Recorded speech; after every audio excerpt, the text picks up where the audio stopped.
Mais on peut aussi arguer que ce désamour de la démocratie s'explique à travers certaines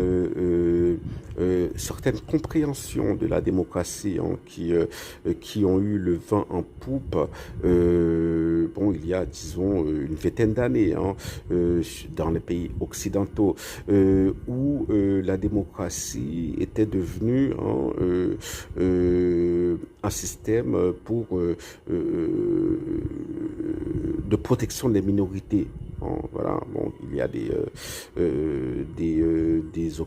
auteurs hein, qui ont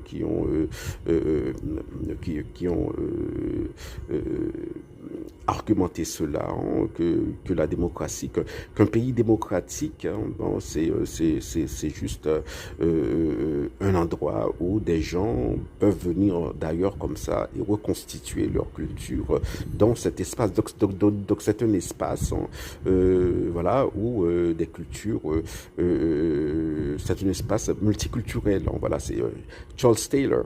Hein, le philosophe canadien, par exemple, c'est un champion de ça. Et donc voilà.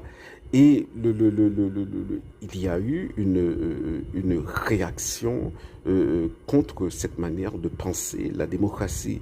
Hein. Donc c'est ce qu'on voit avec la mode des démocraties dites illibérales, comme en Hongrie, hein, Viktor Orban, hein, par exemple, qui dit bon, moi, je vais pas prendre de musulmans, d'immigrés musulmans chez moi. Si vous êtes gay, hein, soyez discret. Hein, voilà. Bon, même si, hein, bon là, il y a eu la Gay Pride. En joie à Budapest, mais voilà.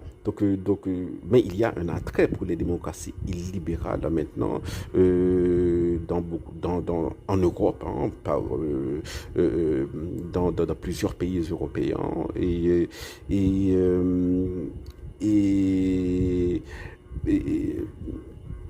et, et, et ce dont on se rend compte, c'est que même dans des pays hein, comme la France, hein,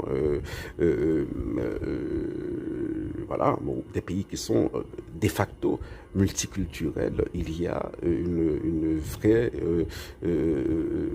tendance hein, pérenne, hein, d'ailleurs. C'est ça, hein, le Rassemblement national, c'est la force du Rassemblement national, c'est que ils disent hein, qu'il y a un multiculturalisme de fait